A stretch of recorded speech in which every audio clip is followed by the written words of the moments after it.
வணக்கம். சற்று முன் கிடைக்கப்பெற்ற மிக முக்கியமான செய்தி ஒன்று வெளியாகி உள்ளது. அனைத்திந்திய அண்ணா திராவிட முன்னேற்ற கழகத்தில் தற்பொழுது OPS அவர்கள் மீண்டும் இணைவதற்கு அரிய வாய்ப்பு ஒன்று ஏற்பட்டுள்ளது. எடப்பாடிக்கு வேறு வழியே கிடையாது.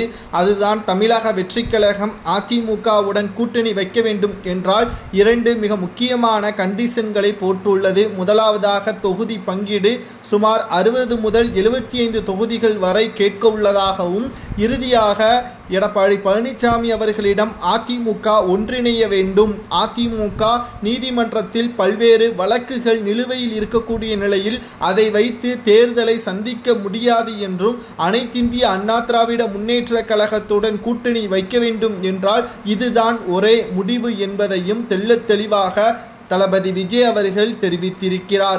ஏற்கனவே மக்களவை தேர்தலில் தோல்வி, அதற்கு முன்பாக நடைபெற்ற அனைத்து தேர்தல்களிலும் தோல்வி, சுமார் 10 தேர்தல்களில் தோல்வியடைந்து 2 இடைத்தேர்தலையும் புறக்கணித்திருக்கிறது அதிமுக.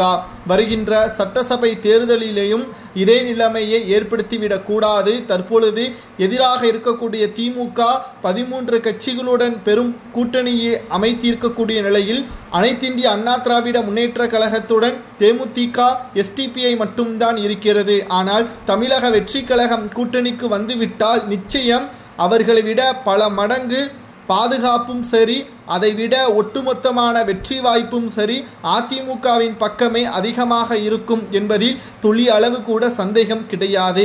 ஆனால் இங்கு முதலில் சொன்ன வாக்குறுதியை எப்படியும் எடப்பாடி சம்மதம் தெரிவித்து விடுவார். ஆனால் OPS அவர்களையும் வைத்திலிங்கம், மனோஜ் பாண்டியன் இவர்களை கட்சியில் இணைக்க வேண்டும் என்று விஜய் அவர்கள் கூறுவதற்கான காரணம் என்ன என்று பார்க்கும் பொழுது, அதிமுக ஒன்றாக இருப்பதை விட அதிமுகவில் OPS அவர்கள் மிக முக்கியமாக விசுவாசி. ஜெயலலிதா அவர்களுக்கு எப்படி விசுவாசமாக இருந்தாரோ அதேபோல் OPS அவர்கள் விஜய் அவர்களுக்கும் விசுவாசமாக இருப்பார் என்பதற்கேற்பதான் தற்பொழுது இந்த முடிவை எடுத்து வைத்திருக்கிறார். வெற்றிக்கான வாய்ப்பையும் அதிகப்படுத்தக்கூடிய ஏற்பாடுகளையும் விஜய் அவர்கள் இந்த ஒற்றை வார்த்தையால் தற்பொழுது அதிமுகவின் உளவுத்துறைக்கு தெரிவித்து விட்டார். மேலும் 2வது ஆண்டு தொடக்கத்தில் இருக்கக்கூடிய விஜய் அவர்கள் இன்னும் ஓராண்டில் சட்டமன்ற தேர்தலை சந்திக்க உள்ளது. இந்த சட்டமன்ற தேர்தலில் திராவிட முன்னேற்ற கழகத்திற்கு தக்க பதிலடிகளை அதிமுக கொடுக்க வேண்டும் என்றால் விஜய் என்ற ஆயுதம் நிச்சயமாக எடப்பாடிக்கு தேவை. அதை சரியாக பயன்படுத்தி கொள்வாரா? அதிமுகவில் விஜய் அவர்கள் மூலமாக OPS அவர்கள் இணைவது சரியா தவறா? இதனால் அதிமுகவின் பல மடங்கு அதிகரிக்கும் என்பது உங்களது கருத்தாக இருக்கிறதா என்பதை மறக்காம கமெண்ட் வாயிலாக கூறுங்கள்.